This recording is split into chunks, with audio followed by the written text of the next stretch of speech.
G'day everyone, Duckville here. We are into game number 2 between BKShield and our Zerg player up the top, TSLMamuri. We saw a great game in that previous match where we had an interesting little base trade there. Unfortunately, Shield was not able to come out with the win.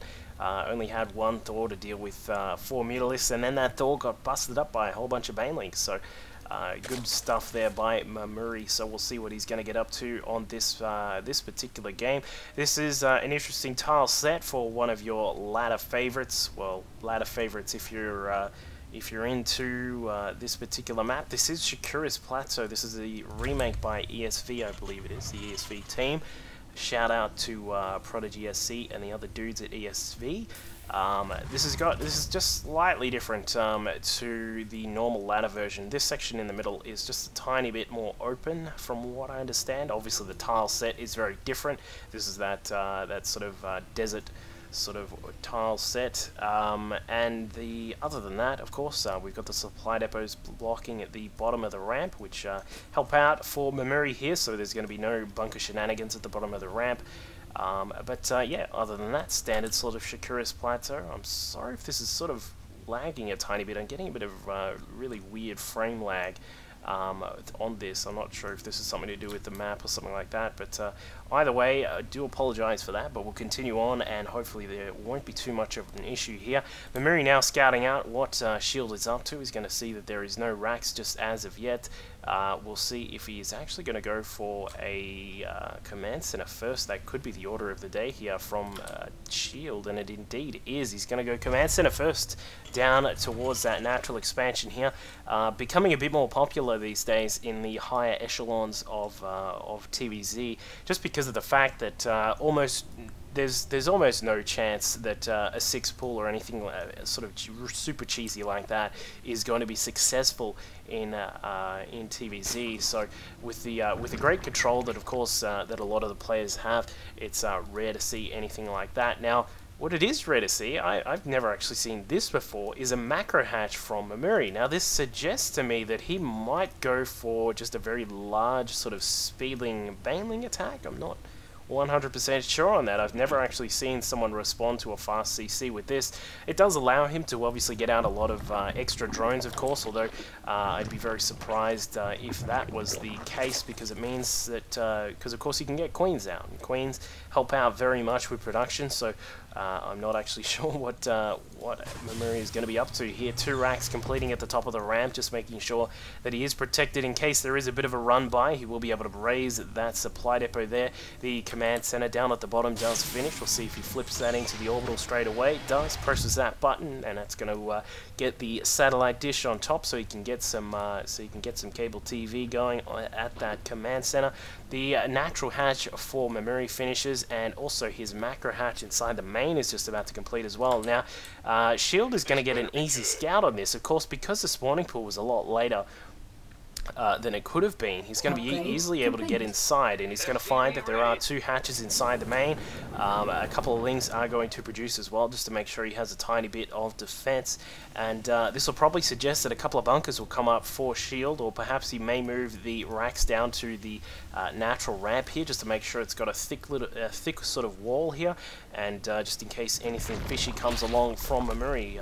Because as I was saying, like, normally you would see a response to a 14cc be something, a quick CC be something like taking a 3rd base pretty quickly, maybe even a 4th base very quickly. I don't know, that's probably a bit daring, but I don't know, that's normally the response that you would see. Now, what is Mamuri going to do? He's got a queen popping out of 2 of the hatcheries. In fact, there is one of those just there, so he's going to use that for some injects. Pretty sure you can't get a 3rd queen and use that for injects, just purely because there will not be the income there to let that work properly. Now, speed is on the way, so he did get that started quite quickly. Now, Shield, just back at home, is getting a wall up, so he's got a couple of supply depots that are going to go up here, plus a bunker as well, which is going to help out with keeping the Marines alive when any sort of attack comes along. Speaking of which, 6 Marines just poking out through the middle of the map, making sure that the watchtowers are clear and free of Zerg infestations. You don't want anything like that.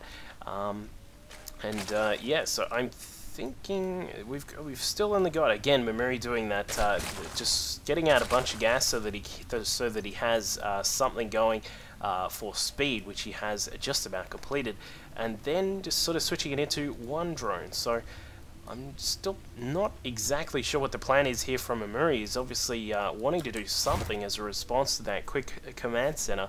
But we'll find out very soon. It looks as if a Ling is going to perhaps get up to the top of the ramp and see what is there. There are no Marines inside the bunker, so there is going to be nothing here to stop this Ling from poking away at the supply depot there. But back inside the natural expansion of Mamuri, he did have the threat of some Marines here, and they have actually pulled back and got some damage done on one of the Lings there. Two Marauders jumping into the bunker and were easily able to dispose of the Lings. The one Ling that was trying to have a go at the wall.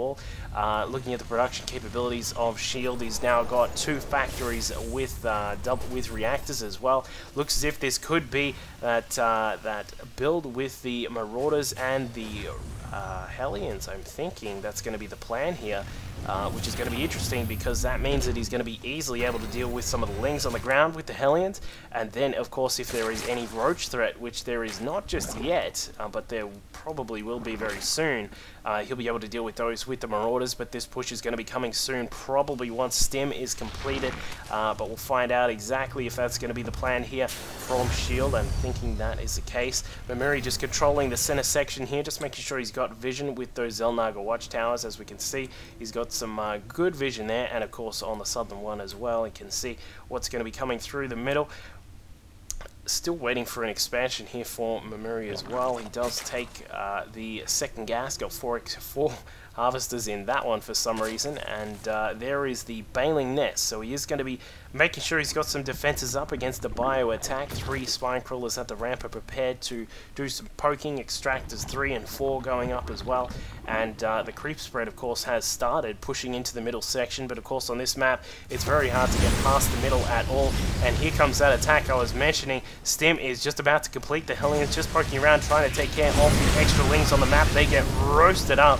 And now this push is going to do quite a lot of damage, of course. 30 more Lings now about to pop out here for Mamuri. He's going to try and do some more damage. The Hellions finally catching up with the rest of the group. And now he can dispose of the creep chimmers in the middle section of the map.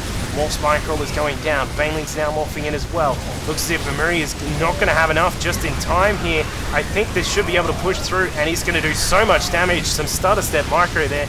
Transfuse on the spine, the Queen goes down, Banelings come out, the drones come about as well. Marauders soaking up a lot of the Baneling damage here, and I think that could be it. No, the Marauders are now dead.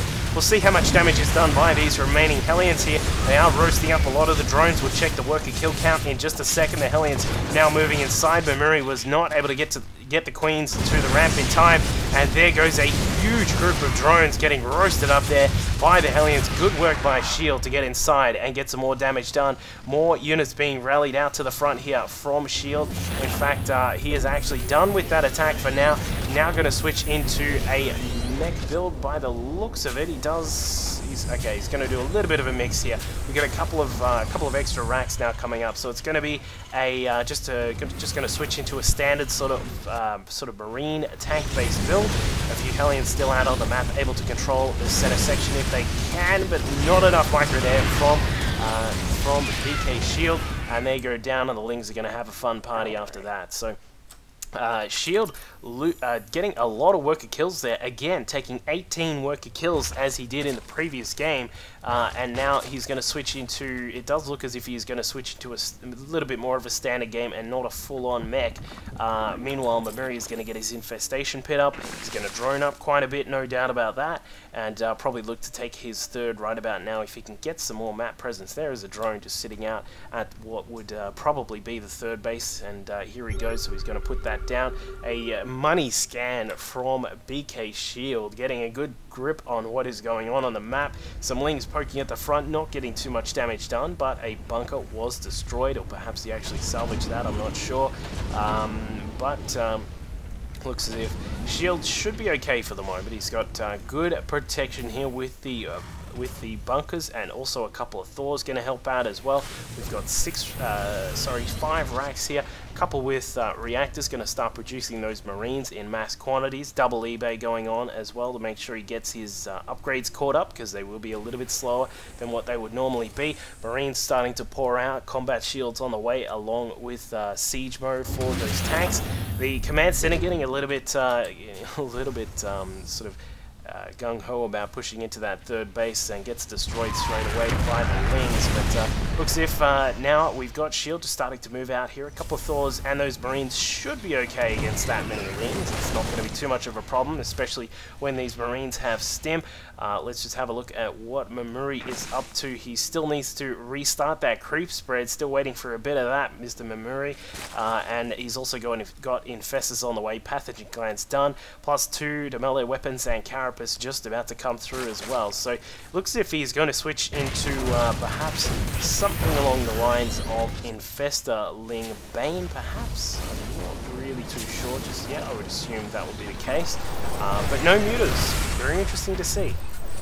Not every day that you don't see a single muta until late game. I'm thinking that Mamuri is one of those few Zerg players who is not a huge fan of mutas, and it looks as if he's going to get a beautiful hit. Just sacrificing some Lings, and set some of them up to deal with the units that were at the defensive position at the top, centered some of the Lings down to the bottom side, and then was able to take out that command center before it even finished switching into the planetary fortress. Now, shield a little bit further behind where he would want to be, was lucky enough to have an extra command center in his pocket, and was able to float that one down to the third base. He's even got a fourth one already prepared.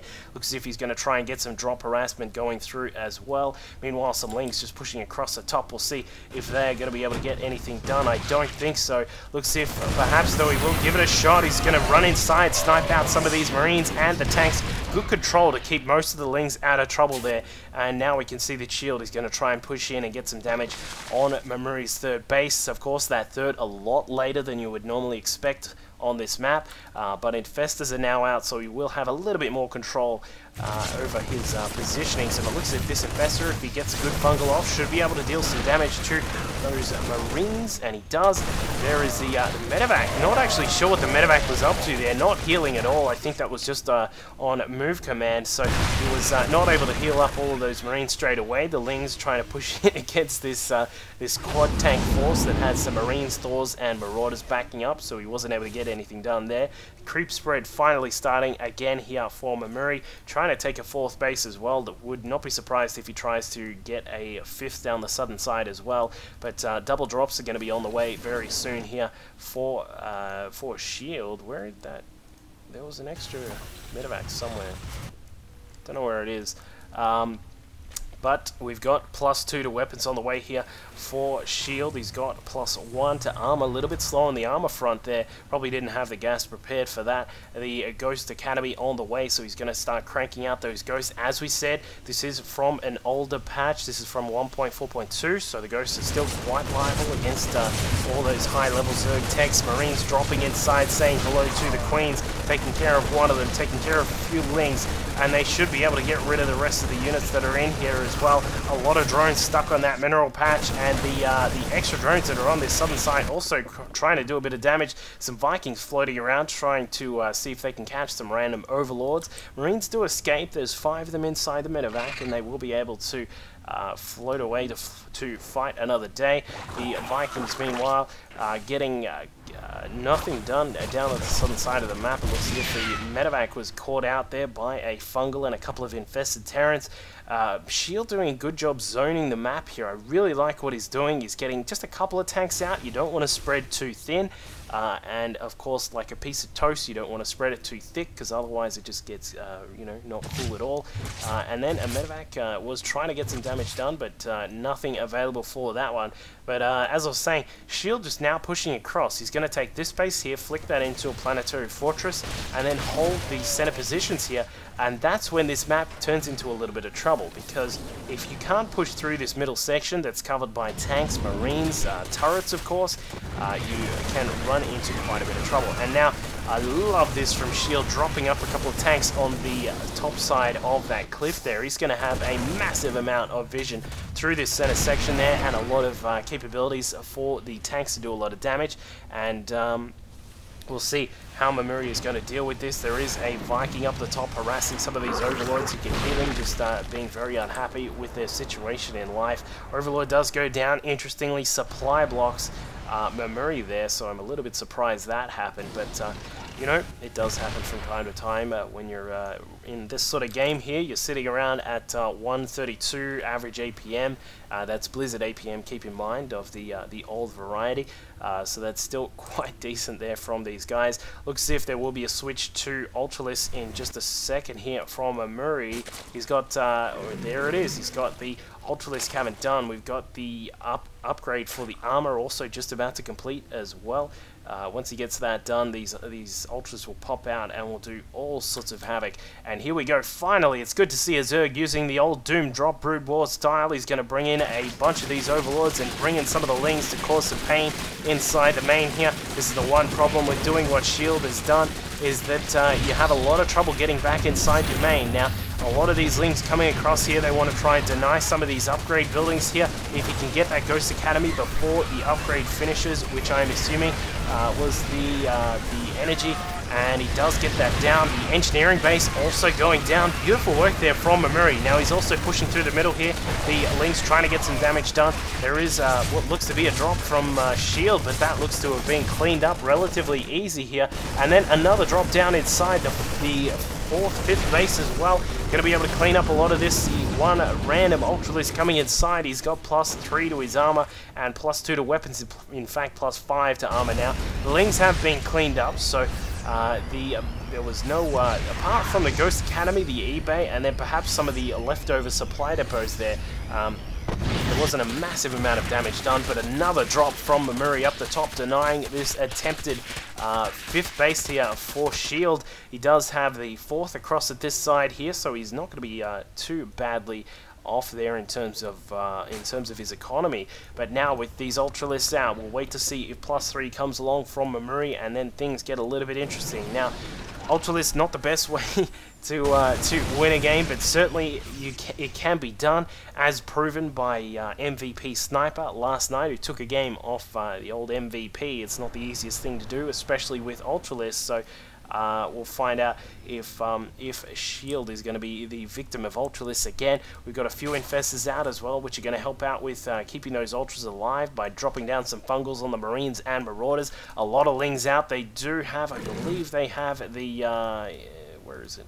Yep, they've got the Adrenal Glands upgrade, so they do quite a lot of damage there. And once they get +3, if they ever do, what's going on here, Mamuri? Come on. He should be able to do quite a lot of damage, and it looks as if with the siege tanks on the high ground, Shield is going to get quite a lot of damage on the Ultralisk here, and now going to be bringing in a couple of Overlords. One of them does have a lot of Lings inside, but that was cleaned up. Some infested Terran balls going down, and it looks as if Shield will be okay for the moment here. Mamuri is going to need to resupply very, very quickly, because he's not going to have any fun if he's going to try and push against this big combo of units from Shield. And now Shield being extremely clever, loving this, just putting more tanks up in the center section. If he can control this center, he'll be in an absolute golden position. And we'll see what he's going to do with that. He does let those tanks go to town on this hatchery. That 4th base goes down. Mamuri only has these extra hatcheries down the bottom side, which is still mining. The natural is gone. The main is gone. And it looks like these Overlords are gone too. They're just hanging out at the top side. Not sure what the plan is there. But being very even and symmetrical here. Shield just moving across a couple of tanks. He's going to let those go to work on these units across here. But it looks as if Mamuri, well aware that the threat was there, drops down a couple of beach balls on the top, says, hey buddy, play with these. And now double Nidus Worms from Mamuri. This could flick around straight away. Not actually sure what he's doing with all of these units. He's going to try and take care of some of the tanks and perhaps some of the units up in this middle section. The Marines are not doing too much. And now Nidus Worms, where was that? We got double up the top, so it looks as if he's going to try and bring in some of these units through the top section here. This is beautifully done by Mamuri. He's making it look like he's going for the main first, but that is actually not the case. Double Nidus Worms about to pop inside the main though now, and it looks as if the Ultras up in the top section are now going to sweep down into the natural here at this base and should be able to clean up the rest of that. The Nidus Worms inside the main have been dealt with quite easily by Shield, but he's going to lose his base, and that is not going to be good at all. He's going to be losing quite a lot of mining here. He's down to 36 SCVs. He's down to almost 500 mineral income here. Mamuri doing a fantastic job. Would love to see him replant those Nidus Worms in that main base, and if he can get the Ultralists out without losing them, that would be the plan here, and he does look like he's going to escape with them for the time being. So one thing to notice, BKShield sitting on 1-2 for his upgrades. Only 2 weapons is no good at all at 28 minutes into the game. The Thors and the Marines do have +2 to their weapons though, so that's not too bad at all. Mamuri getting creative himself here, dropping some lings up on the top of the cliff here to make sure that this tank drop doesn't happen. But it looks as if it is going to anyway. The tanks that were lifted up do survive either way. Ultras and Infestors now going to town on some of these upgrade buildings, which are hidden down in this little position across to the right-hand side. Meanwhile, in the middle, more Ultras being brought through the middle section here. I am loving what Mamuri is up to here, bringing up one more Ultralist to take care of the tank. He needs to get that out of there because there's no way that guy is going to be able to jump off the cliff and save himself. But down towards the southern side of the map, looks as if we've got Overlords just moving into position to get some more Nidus Worms dropped in, but I don't think that's going to last too long because the Nidus networks are under fire now as well. BKShield is going to be able to take them out. There are no units inside. I'll tell you why. All the units are inside his main, and there are a lot of Infestors here. They've got a lot of energy able to be used. Looks as if we are going to go into an interesting little base trade situation. We'd love to see Mamuri drop off some of the Infested Terrans down here just to clean out the remaining SCVs while the Ultralists go to town on the rest of production facilities, and it looks as if he should be able to clean up everything here again. Interesting to see. Mamuri with no Spire as far as I can see. He's going to have no way to deal with the floating buildings, but that's not going to be a problem. So he's got a GG from Shield there again. Mamuri just doing a fantastic job with his ground units. I love to see the Nidus Worms plus the Ultralists. That's definitely the way to use them, I think, if you're going to be successful in using Ultralists. So we will go into game number 3 in just a second and see if BKShield is going to break back or if Mamuri is going to be able to continue on. Pretty sure that this is a best of 5, sorry. So if Mamuri wins the next one, he's going to take this and go through to the grand final, and we'll see if BKShield is going to allow that to happen. Cheers.